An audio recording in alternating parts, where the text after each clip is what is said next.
tema que nós nos propusemos a falar no dia de hoje, conforme está no nosso Guia Supremo, está ligado a uma alimentação saudável. É um tema que hoje tem sido bastante difundido, na medida que a ideia de uma alimentação saudável tem crescido muito. Mas ele, especificamente na parte que me toca, ele fala sobre a maldade inconsciente da sociedade moderna. Então eu vou começar por aí e depois fazer um passeio sobre o tema central, que é a da alimentação saudável. Uma coisa que eu tenho podido observar com muita clareza, através do estudo, da percepção, do aprofundamento, é que a humanidade sempre tem vivido dentro de grandes equívocos. Mas como são equívocos coletivos, a coletividade que está dentro do equívoco não vê. Nós hoje podemos ver as aberrações que ocorriam há 2 séculos, 3 séculos, 10 séculos, 1000 anos atrás, 2000 anos atrás, mas muitas das vezes não conseguimos ver as aberrações do mundo de hoje, exatamente porque estamos dentro delas.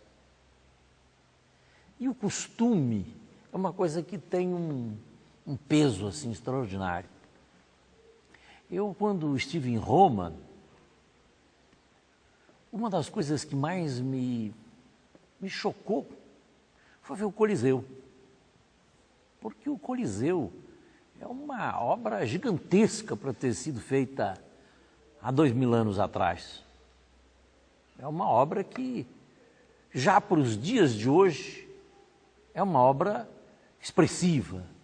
Mas dizer que foi feita há 2000 anos atrás, nós vemos que era uma coisa muito importante. Havia uma concentração de energia e de esforços muito grande para a construção daquele Coliseu. Mas ele foi feito para quê? Para a luta dos gladiadores. Para que a plateia pudesse assistir 2 homens lutar numa luta de vida e de morte e finalmente um deles sair morto, quando não os 2 completamente destroçados. E com o Estado dando a mais total cobertura, porque naqueles espetáculos, se é que podemos chamar de espetáculos, vamos chamar de espetáculos sangrentos, naqueles espetáculos sangrentos havia a participação direta daqueles que eram os dirigentes do Estado. Então a gente olha, pensa, como é que é possível uma coisa dessa? Como é possível que seres humanos se reunissem, investissem recursos e que, na verdade, se observarmos, eram muito mais do que apenas os recursos da construção, eram os recursos da preparação dos gladiadores para lutarem uns com os outros numa luta de vida e de morte. Então, é uma coisa assim que nós ficamos estupefactos. A insanidade do ser humano. A insanidade do ser humano. Mas se nós olharmos a história da humanidade, nós vamos verificar que esta insanidade sempre esteve presente e parece que as pessoas que viviam na época não percebiam bem essa insanidade. Parece que só talvez os homens do futuro possam perceber as insanidades nossas, do mundo de hoje. Nós, se fizemos um passeio pelas guerras santas para converter o herege, guerras santas que abençoadas pelos papas, guerras santas em que devotos davam a sua vida para converter o herege. Ele, com o coração cheio de amor e cheio de determinação, ia lutar para converter o herege ou matá-lo. E a história da humanidade nos fala de 9 cruzadas. 9 cruzadas foram feitas. E como é que é possível a gente perceber, admitir, entender que os homens daquela época não percebiam isso? Se nós formos olhar a história das guerras, eu vou nas guerras mais antigas, em primeiro lugar, nós vamos ver que as guerras eram guerras de saque mesmo. E que as cidades eram todas muradas. Não só Roma era murada, Londres era murada, Paris era murada. E quase todas as cidades muradas para se defender dos invasores, cujos invasores atuavam sempre com a ideia principal do saque, de tomar os bens do outro e destruir, e de domínio, e de poder, e também para fazer escravos. Fazer escravos. Olha que coisa brutal. Se nós vamos na época da Grécia, que com toda a sua democracia e que é um exemplo para nós da humanidade, do início de um regime democrático, era mais ou menos democrático, porque tinha os escravos. A democracia era uma democracia com escravos, ou seja, era uma pseudo-democracia. Apenas se chegou a um entendimento que, digamos, a elite poderia democraticamente resolver os seus problemas, o que sempre era feito com conflitos, mas se admitia a ideia da democracia, mas num povo com escravos. Se nós formos verificar o tratamento que a humanidade deu às mulheres durante milênios, de milênios elas foram apenas usadas como escravas, como objetos de satisfação sexual, como empregadas, como subalternas e sempre colocadas num segundo plano. Até com aquela famosa frase que se dizia, cabelos longos, ideias curtas, no menosprezo às mulheres. Nós, no Brasil, fomos conseguir o direito de voto da mulher na década de 30. Na França, na década de 40. França, campeã da liberdade.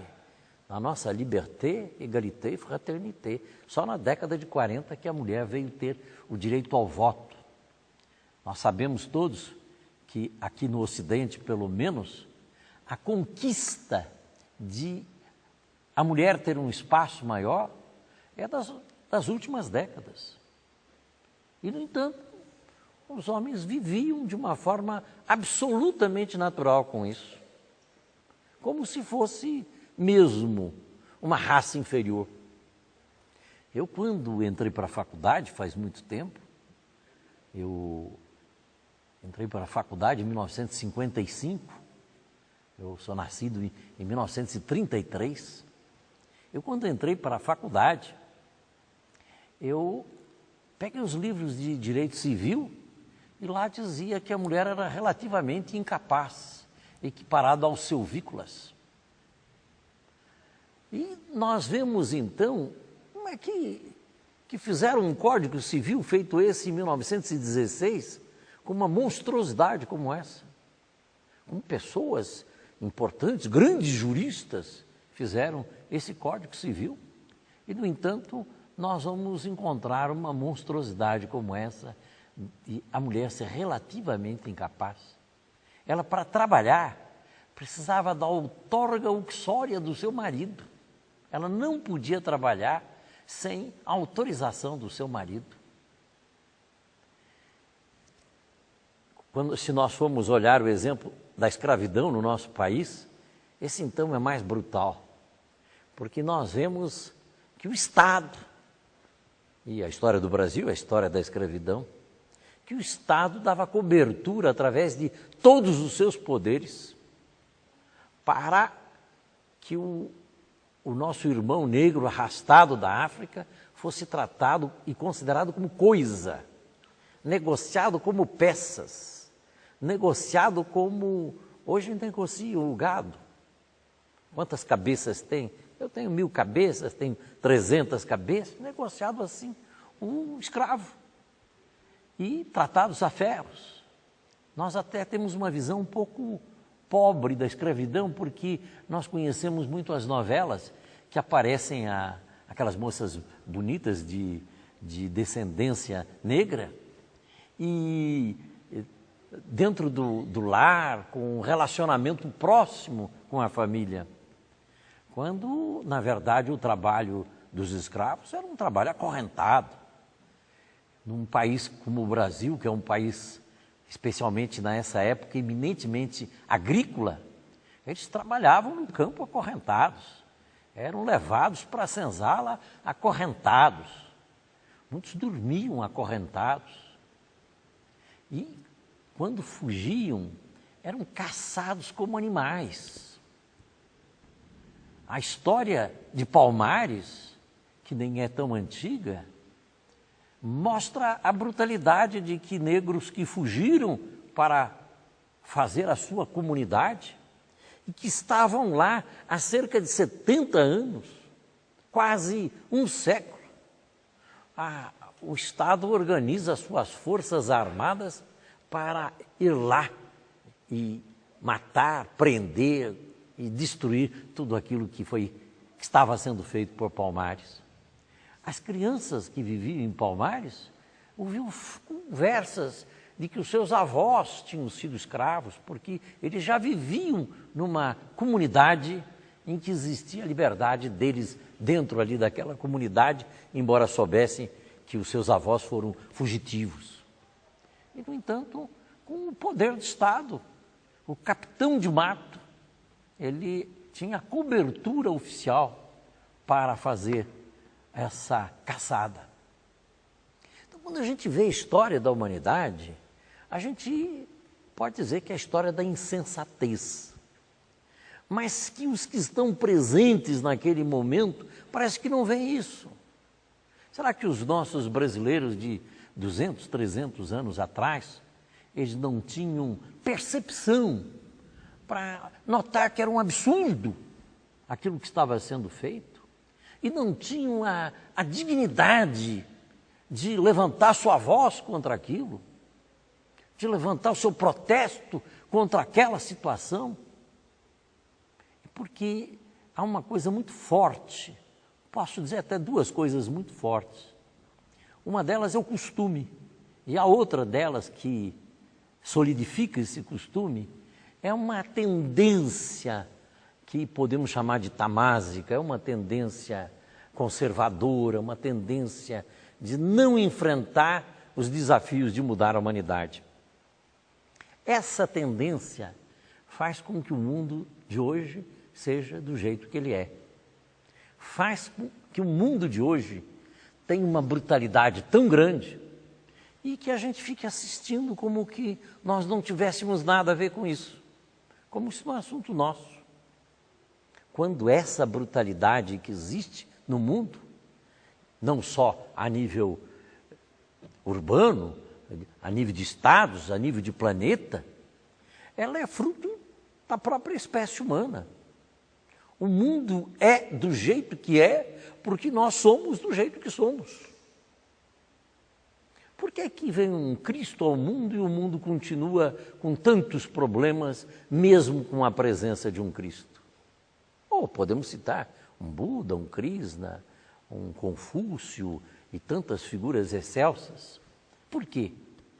É porque não adianta um ser, ele ser a luz. Claro que adianta, é claro que tem uma importância fundamental, mas é preciso que haja a transformação de cada um de nós. Enquanto nós, na nossa média, formos pessoas egoístas, individualistas, despreocupados com o mundo, achando que eu resolvi meu problema de emprego, da minha família e fico assistindo o mundo, nós não vamos consertar mesmo esse mundo. E existe uma crueldade inconsciente terrível da humanidade. Inconsciente porque quando é costume, as pessoas, os seres humanos, não percebem a crueldade. Eu sempre me vejo obrigado a citar, quando falo sobre essas coisas, uma frase que para mim é lapidária, eu não posso deixar de mencioná-la, que é de Martin Luther King. Martin Luther King disse assim: pior, vejam bem, do que os poucos que muito mal nos fizeram, fez a grande maioria que ficou sentada sem fazer nada. Ou seja, ele que estava nos Estados Unidos, lutando contra a segregação racial, ele sentiu que era muito pior para ele, para a luta dele, aquela atuação de omissão da sociedade, do que ele ter que enfrentar com o Ku Klux Klan e todos aqueles retrógrados, reacionários e segregacionistas. Era muito pior. Porque há uma tendência muito grande de todos nós, o mundo é assim e assim. Vivemos o mundo do jeito que ele é, ao invés de estarmos prontos para levantar a nossa voz, levantar a nossa atitude contra essas situações que aí existem. Uma história que eu lembro e que me chamou muito a atenção, diz que no Brasil aqui, a questão de uns 200 anos atrás, havia um abolicionista e que ele era dedicado abolicionista. Imagine que ele sofria restrições porque vivia numa sociedade escravista. Mas então conta que ele estava na casa dele e, estando em casa, chegou um amigo íntimo. Mas esse amigo íntimo chegou acompanhado com um escravo. E ele, ao abrir a porta para o seu amigo, e percebendo que ele estava acompanhado por um escravo, ele não teve dúvida e disse: se atravessar a soleira da minha porta é um homem livre. Na minha casa não existem escravos. Eu acho extraordinário uma postura como essa. Estou certo que naquela época talvez pessoas que souberam deste fato devem ter dito assim: que falta de educação dele, né? Não respeita a opinião do outro, tem que respeitar. Ele é abolicionista, mas o outro não é. Ele tinha que respeitar. Uma coisa é respeitar a opinião do outro, e que nós devemos, obviamente, mais do que respeitar, nós devemos valorizar as diferenças de opinião. Mas outra coisa é a firmeza de propósitos em torno daqueles ideais que nós temos. E aí, então, nós vamos encontrar os ideais de paz, de fraternidade, de solidariedade humana e de solidariedade com a natureza, solidariedade com o nosso planeta que está sendo destruído, solidariedade com as nossas florestas, solidariedade com os nossos animais. E aí, então, quando entra neste item dos animais, nós vamos perceber que vivemos num mundo em que milhões de animais são abatidos diariamente, são reproduzidos e abatidos diariamente para servir da nossa alimentação. Será que nós não estamos mais uma vez dentro de um erro coletivo em que não percebemos a maldade que existe nisso, a crueldade que existe nisso e a desnecessidade que existe de se tomar a carne dos animais como alimento? Será que nós não percebemos que as cenas de matança dos animais não são escondidas? Que nós vemos a plantação do arroz, do feijão, do milho, mas o abate dos animais não apresentam. Porque o abate dos animais é algo realmente dantesco.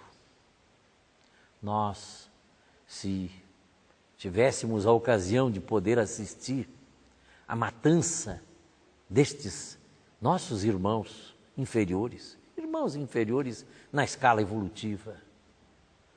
Eu sei que quando falo nossos irmãos, muitas pessoas vão estranhar chamar um animal de irmão, pelo mínimo São Francisco tratava eles assim.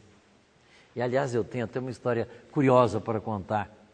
Eu tenho uma amiga que durante muitos anos eu falei com ela sobre o vegetarianismo e ela sempre desfez um pouco. Um dia ela chegou e disse assim para mim: olha, Ulisses, pela primeira vez eu achei que você é capaz de ter razão. Eu fui a uma festa em homenagem a São Francisco, no dia 4 de outubro, uma festa de igreja. E chegando lá, a festa era uma galinhada. Eu pensei, como é que a gente vai festejar São Francisco com uma galinhada? São Francisco que respeitava a vida, que respeitava os animais, que respeitava os pássaros, que amava os pássaros e que tratava todos como irmãos e que falava do irmão Sol, da irmã Lua, falava do irmão Lobo, falava com uma devoção para com toda a manifestação de vida. Será que nós não temos capacidade de perceber o sofrimento que as galinhas têm dentro destas granjas, presas, com luzes acesas noite e dia, para que possam não saber se é de noite ou de dia e colocar maior número de ovos, com seus bicos cortados, aprisionadas, estressadas, tomando hormônios, e depois nós simplesmente abatendo essas aves para tomá-las como se fosse alimento? Eu não sou dono da verdade e eu acho que ninguém é dono da verdade. Mas as pessoas têm convencimentos e eu estou convencido. É uma grande crueldade que a gente faz para com os animais.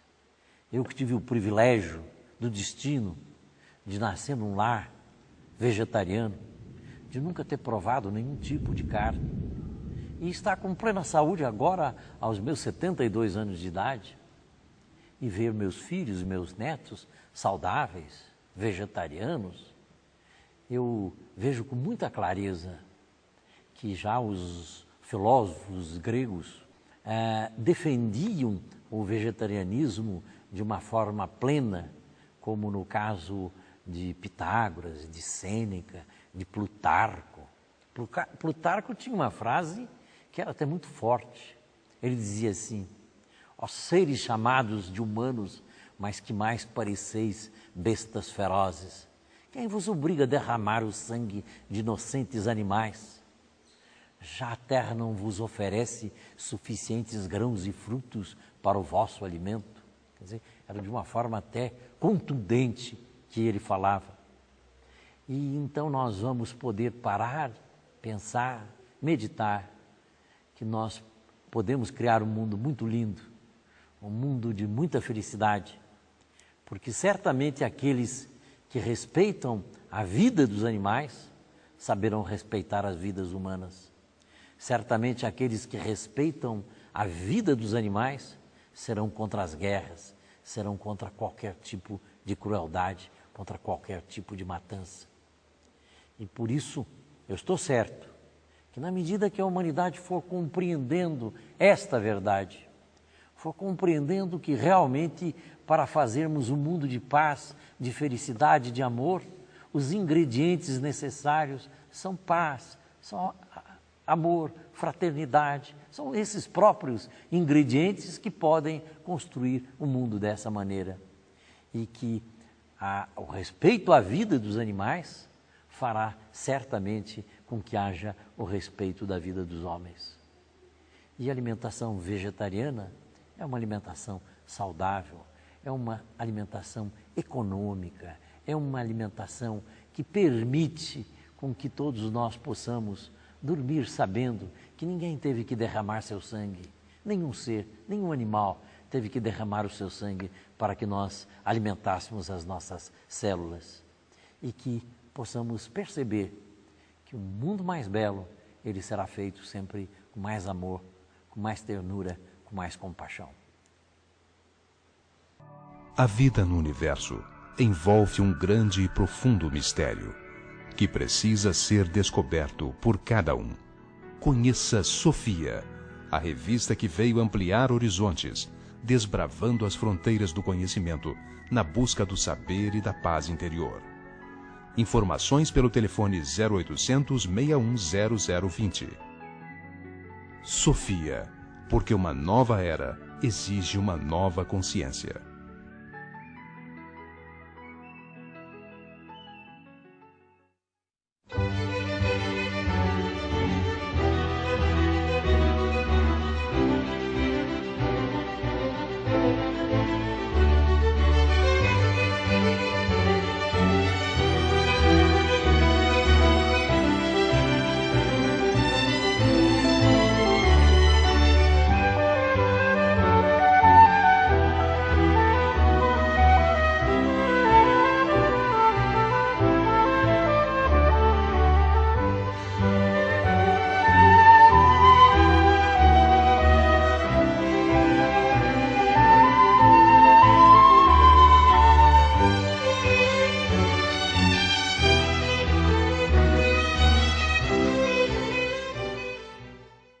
Neste painel nós vamos cuidar do tema vegetarianismo, alimentação saudável.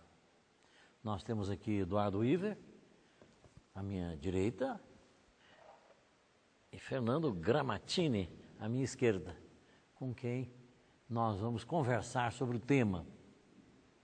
Eduardo, você acha que esse tema de uma alimentação saudável é um tema importante ou uma coisa secundária?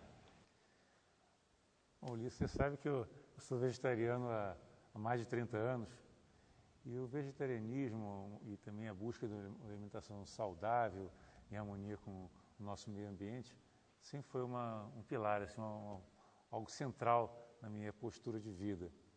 É interessante, inclusive, que quando eu entrei para a Sociedade Teosófica, há 30 e poucos anos atrás, eu não era vegetariano e nem pensava em ser vegetariano. E, de repente, me colocaram na mão um livro da Annie Besant, com o nome justamente Vegetarianismo. Eu achei interessante, né, a ideia, o que vem a ser, quais são as razões do vegetarianismo. E comecei a ler o livro, né? Era um livrinho até bastante curtinho que eu li em um dia. A partir daquele momento, eu me convenci assim, instantaneamente que era o meu caminho. E cortei a carne assim, num período muito curto e nunca mais voltei a comer carne. E para mim ficou muito evidente, né, as razões do vegetarianismo. Quer dizer, o pilar, a razão fundamental do vegetarianismo é a compaixão pelo animal, o respeito por todas as formas de vida, que é o que você estava comentando ainda há pouco. Né? Então você considera uma coisa importante? Sim, acho da maior importância, porque se nós não tivermos respeito pela vida, parece que nós não teremos respeito em relação a nós próprios também. Então, se nós entendemos que a vida que habita em nós, que flui através de nós, é a mesma vida que está nos rios, que está nos animais, nos pássaros, nos vegetais, em toda a natureza, nós temos de respeitá-la. E essa postura de não violência, de compaixão, de sentir-se uno com a vida, tem tudo a ver com o vegetarianismo, que é um reconhecimento de que como você dizia, o animal é nosso irmão, ele compartilha da mesma vida que nós sentimos, vivemos dentro de nós. Fernando, você considera essa questão de vegetarianismo uma coisa importante ou uma coisa secundária? Eu queria fazer uma reflexão em cima disso. Os gregos diziam que a pessoa expressa o que está impresso. O nosso comportamento é uma medida exata dos valores que nós temos. Quando a gente joga carne para dentro da boca e para o estômago, é porque a gente acredita que isso é bom. Os valores que nós temos a respeito são de tal ordem que a gente acha que é viável ou é saudável comer carne.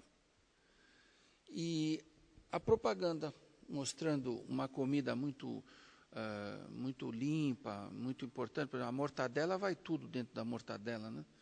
Vai até papel, parece que para dar massa no produto final. Mas aí a gente começa a perguntar, que valores são esses que a humanidade traz que acha importante comer carne? Não é mesmo? Os povos nômades, eles não podiam levar as fazendas dentro da mala.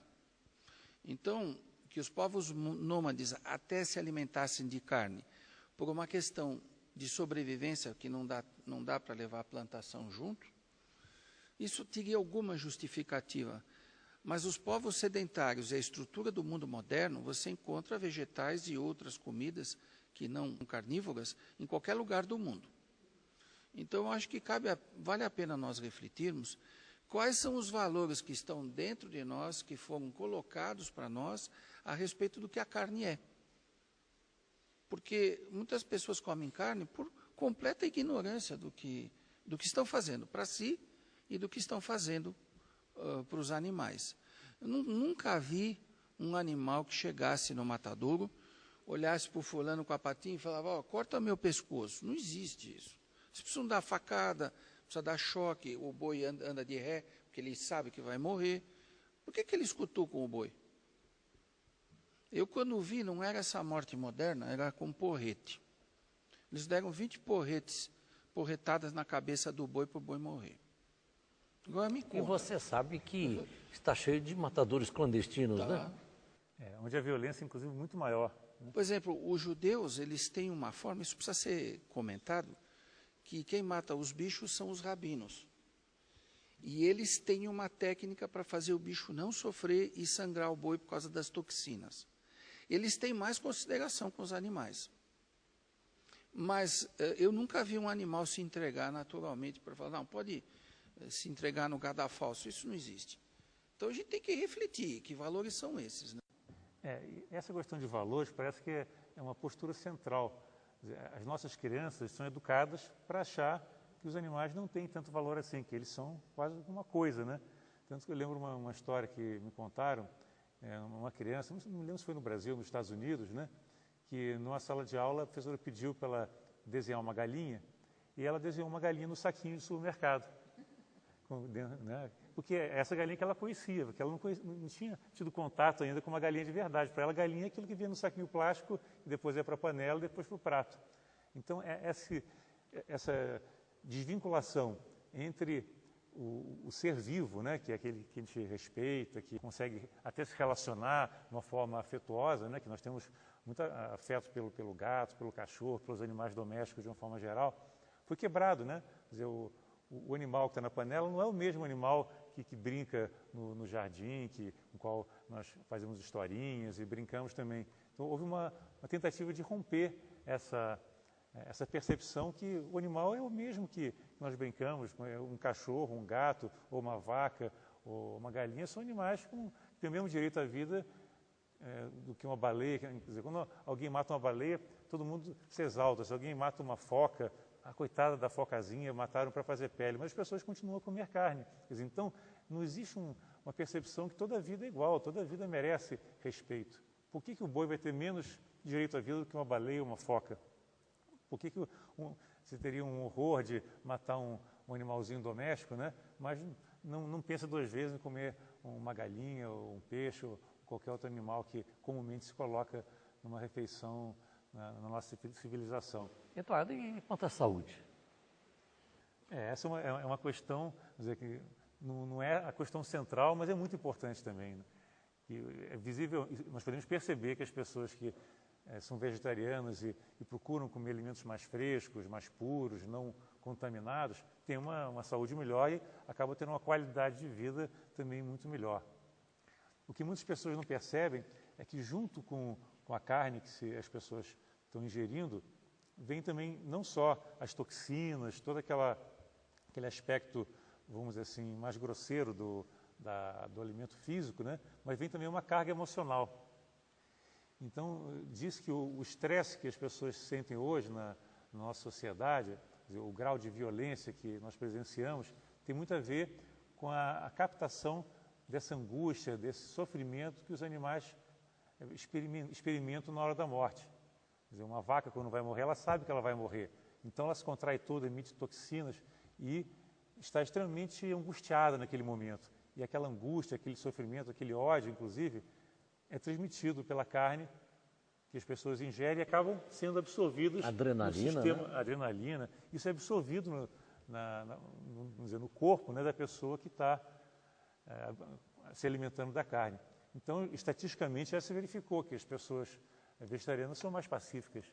O número de acidentes, de mortes, né, assassinatos, etc., entre os vegetarianos é muito menor.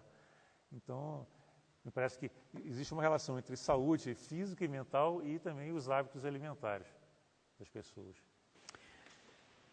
E a questão econômica? Não é mais caro ser vegetariano? Olha, se você se basear nos produtos agrícolas básicos, naturalmente que é mais barato ser vegetariano. Naturalmente. Assim, entrar em comidas mais sofisticadas, assim, aí champignon e outros, que aí é mais caro. Mas eu queria falar uma coisa também ligada à economia, que é a seguinte. Recentemente eu vi um filme, que talvez você mostre aqui entre nós, A Carne é Fraca. E existe na Amazônia 45 milhões de cabeças de porco. Né? E o que acontece com os dejetos do porco? Eles estão contaminando todos os lençóis freáticos da Amazônia. As fezes dos porcos são jogadas nos rios. É um negócio gravíssimo. 45 milhões de porcos. Tem mais porco do que gente. E aí o que acontece? Não existe uma fossa especial e os rios estão sendo contaminados. Antes de falar do problema econômico e da saúde, eu queria comentar uma coisa que a gente está esquecendo. Existe um modelo religioso que coloca o homem como o pináculo da evolução. Via de regra, esse é o caminho cristão, católico, protestante, que coloca como o homem ele sendo o ápice da evolução. Portanto, toda a natureza está para servi-lo. Isso é uma falácia, isso é uma falta de visão ecológica e uma forma de as pessoas quererem viver aqui para depois irem para o céu. Não, a bonança, né? Se Deus gosta de você, você tem tudo, então você coma bem. E os animais não têm valor, as plantas, nada tem valor, só o homem. Então, esse é um problema de uma conceituação que veio da religião que não leva em conta a ecologia, o homem dentro de um sistema. O homem pode depredar o sistema porque ele é principal, não é. O homem está dentro de uma evolução. Então, eu não queria deixar de ir para frente sem tocar nesse assunto. E queria falar também do problema da saúde sobre o sangue. Por que toda a magia é feita com sangue? Porque o sangue tem muito magnetismo. O magnetismo ele não é medido pela ciência acadêmica no sentido de aparelhos especiais para medir o magnetismo. Isso são formas subjetivas. Mas por que toda a magia é feita com sangue? Porque o sangue mantém o magnetismo. Quando a pessoa come a carne vermelha, o sangue do animal mistura-se com o sangue do seu corpo. E aí que existe uma mudança de magnetismo e, portanto, até de comportamento, porque a pessoa, ela muda a sua vibração. O sangue, ele se mantém a um pH de 7,28 o dia inteiro. Então, o sangue é o grande termômetro do equilíbrio da saúde da pessoa. O que acontece quando a gente mistura coisas no sangue, drogas, carne, álcool e outras coisas? A pessoa altera esse processo e todo o metabolismo vai ser abalado ou até prejudicado. O sangue realmente é uma coisa que a gente não deveria ingerir. Porque muda o nosso magnetismo, altera o pH do sangue e traz, como ele já falou, as toxinas. O grande problema da carne são as toxinas que vêm principalmente através do sangue. Quando se fala de carne branca, mas não significa que o peixe não sofra. Existe um trabalho que foi feito por uma faculdade sobre os pontos escuros que existem nas grandes cidades. E a minha prima fez essa pesquisa. Então, eles procuravam na cidade lugares onde tinham mais violência, mais atropelamento, mais trombada e mais acidentes. Invariavelmente, eles estavam perto dos matadouros. Em Santos, foi um caso notório, assim, de um grande matadouro que a região tinha aumento o número de assassinatos, de briga, trombada entre carros. E aí, se a gente lembrar-se do que os clarividentes dizem, eles falam que nos matadouros sobe uma nuvem de fumaça negra, que é aquilo que é exalado pelo sofrimento dos animais na matança. Não é vista a olho nu, mas é visto pelos clarividentes. Essa nuvem negra de fumaça envolve a região, causando todas essas desastres, né? Complementando o que o Fernando está dizendo, né, existem algumas informações que são muito interessantes a respeito dos matadouros, né? No seu livrinho sobre vegetarianismo, a Annie Besant comenta que uma vez ela estava andando de trem, que foi na Inglaterra, e de repente ela começou a sentir assim, um mal-estar que ela não conseguia explicar por quê. E depois ela andou assim, pesquisando por que ela tinha sentido mal naquele local que ela estava passando, né? E descobriu que próximo do local que o trem passou havia um matadouro. Quer dizer, ela captou assim, no astral que havia alguma coisa ali, uma vibração muito ruim. Então, realmente, a vibração que é gerada pelo matadouro é algo que pode ser sentido pelas pessoas que estão no seu entorno. E, lógico, que as pessoas mais sensíveis sentem isso com mais intensidade. Mas, então, as pessoas que ingerem carne, elas, na realidade, elas estão transferindo a responsabilidade do seu ato, né, de violência para uma outra pessoa.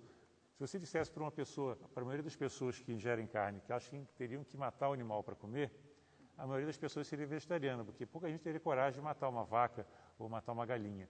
Antigamente ainda se matava galinha, né, nas fazendas, tá? Mas hoje é muito raro uma pessoa que é mais sensível, mais sofisticada, chegar com uma faca e matar um animal, seja lá qual for, né?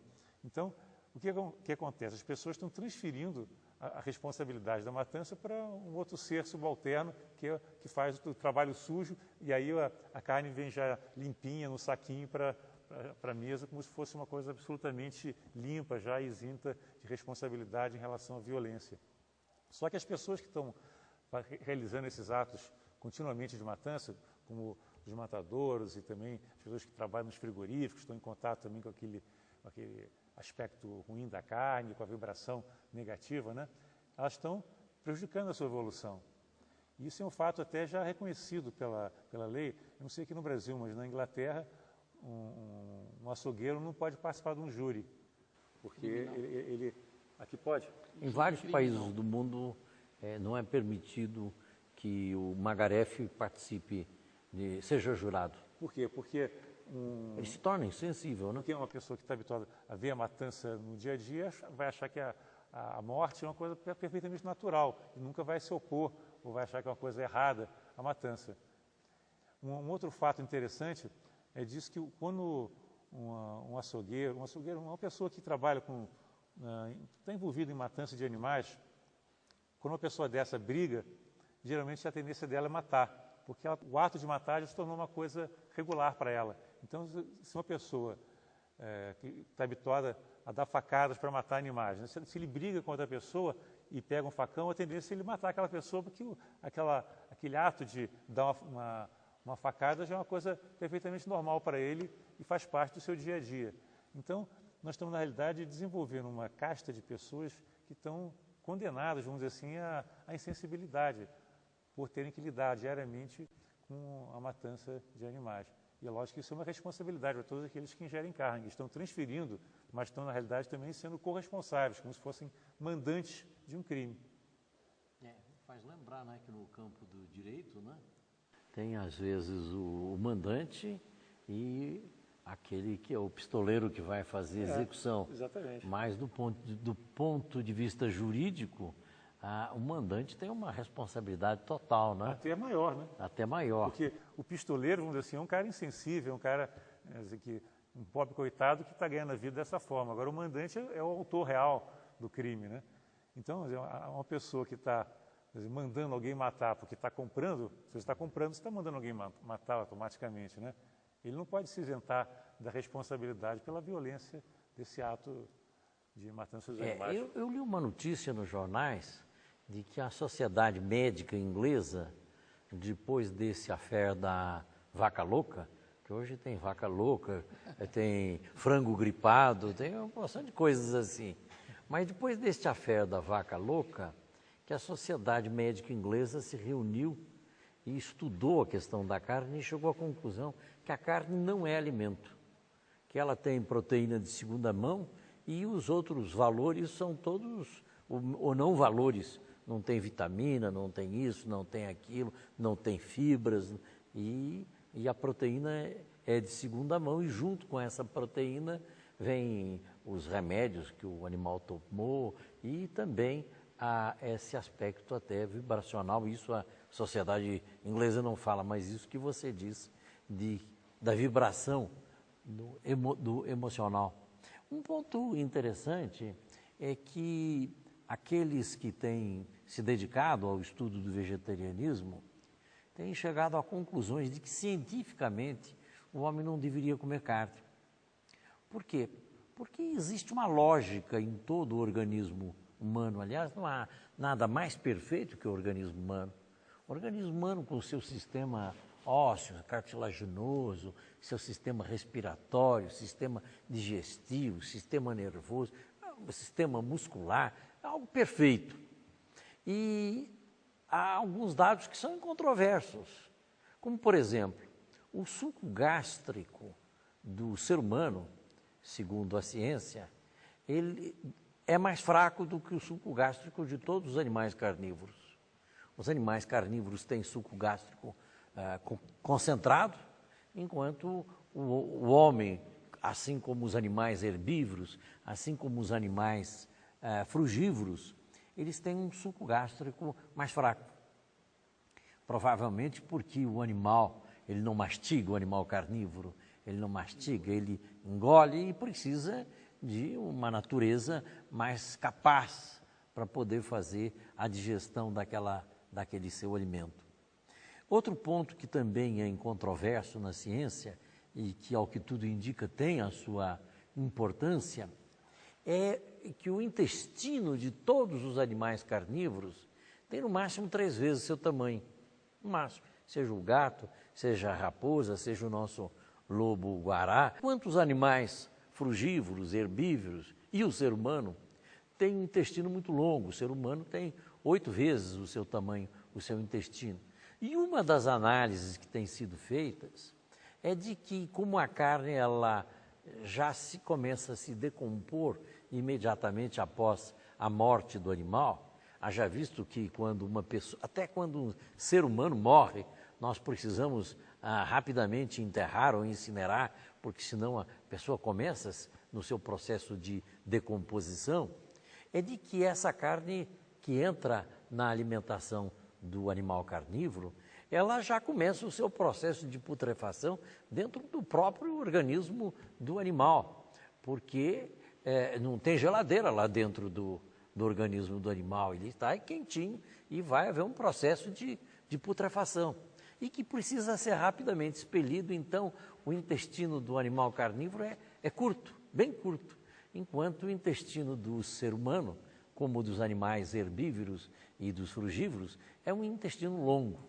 Isso ocasiona que aquela carne que deveria ser expelida já num processo de apodrecimento rapidamente, ela acaba tendo um percurso mais longo dentro do intestino do ser humano.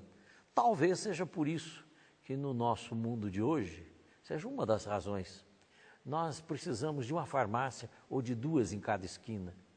Eu acredito que a perfeição do ser humano era para que todos nós, seres humanos, pudéssemos morrer velhos saudáveis, que a saúde fosse algo natural na existência do ser humano e não a doença. Mas na medida que nós nos comportamos equivocadamente, em vez de beber uma água fresca, bebemos bebidas alcoólicas, ao invés de ter um ar puro, vamos fumar, ao invés de ter alimentos vegetais, vivos, energéticos, vamos comer alimentos em decomposição, que não estão prontos, não são adequados para o nosso organismo, aí nós certamente vamos verificar que há uma destruição total do nosso organismo. Mas uma ideia que tem me parecido interessante sobre essa questão da saúde é a questão do organismo humano.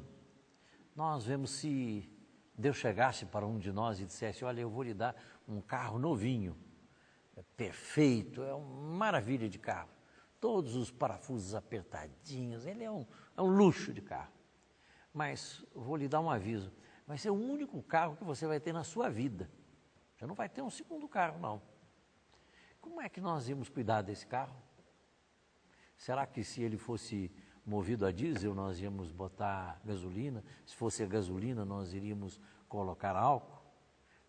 Eu acho que é alguma coisa parecida. O nosso veículo físico, ele tem as suas regras, ele tem as suas necessidades.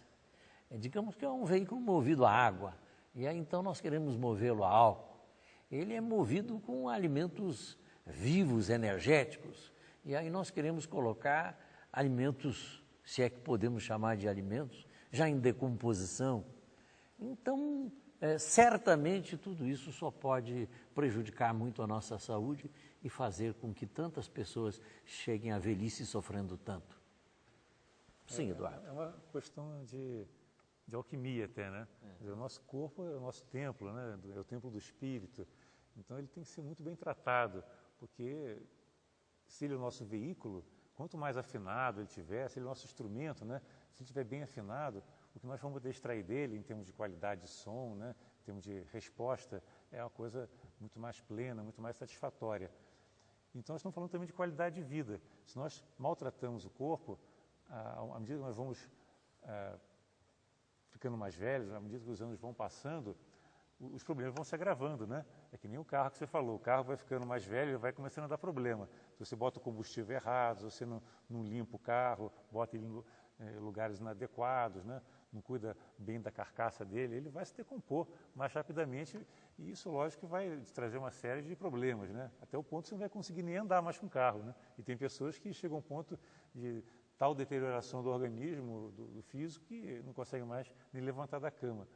Então nós temos que pensar não só no dia de hoje, mas também de todo um percurso na vida, né? Também no exemplo que nós queremos dar para os filhos, para os nossos semelhantes, à nossa volta.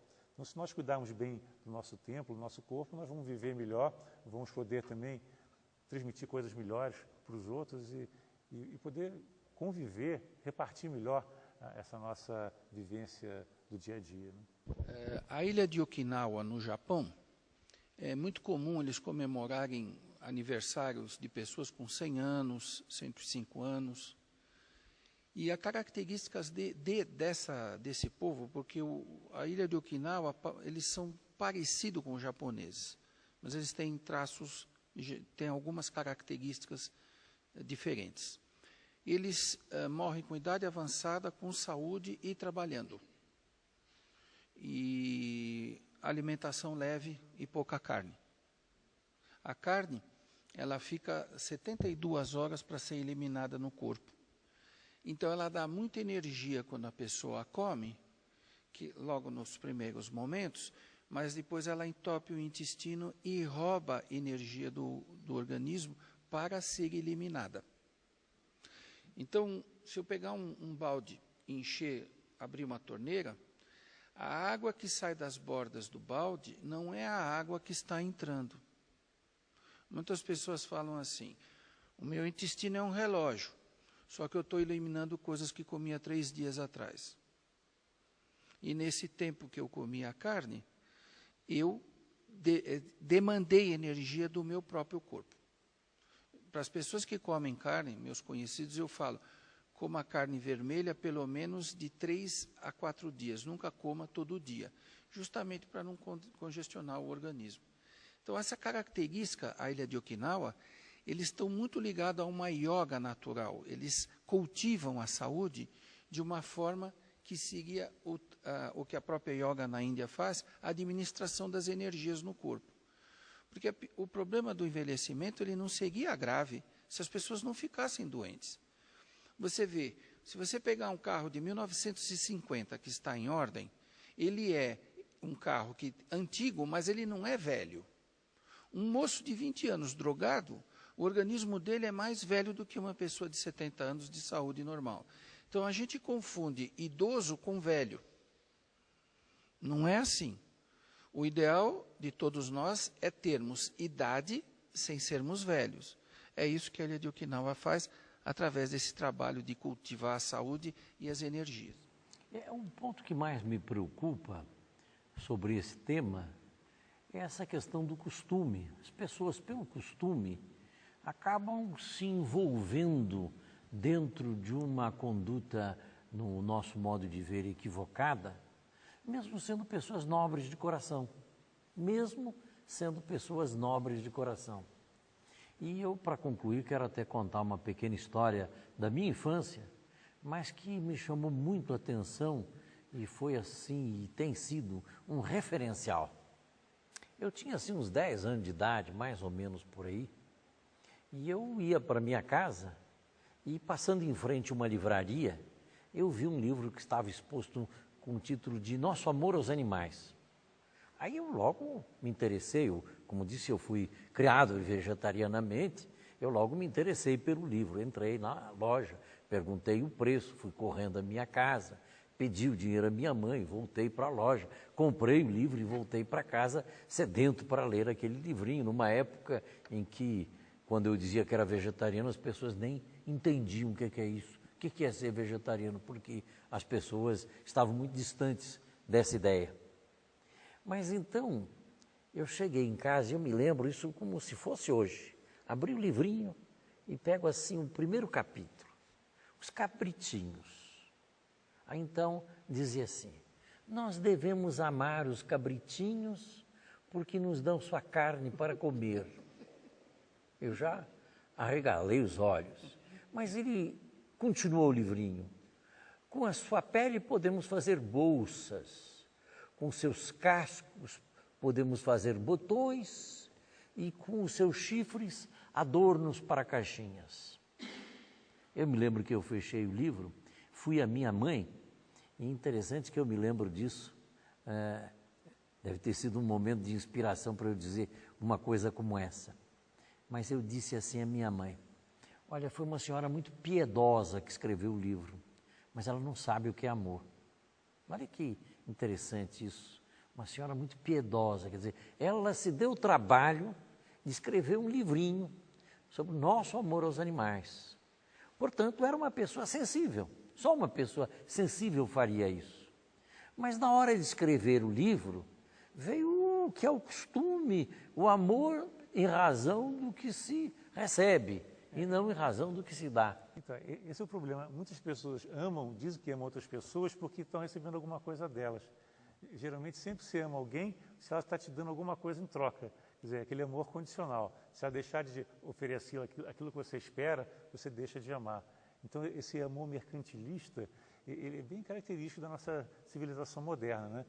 Existe uma troca e você espera que a pessoa reaja e se comporte de certa maneira. Na hora que ela reage, se comporta diferente, você já não ama mais porque você se enganou em relação àquela pessoa, ela não é mais aquela que você imaginava que era. Ela faltou com os seus deveres, vamos dizer assim. Né? Mas eu quero concluir esse nosso painel, sobretudo da minha parte, dando um destaque para esse aspecto. Milhões e milhões de pessoas são piedosas, mas envolvidas que estão dentro de um costume equivocado, no meu modo de ver, ou diria no nosso modo de ver, elas acabam sendo partícipes, agentes, passam a ser mandantes, porque elas são partícipes desse equívoco certamente brutal, que é o de nós matarmos os animais para nos alimentarmos com seus despojos.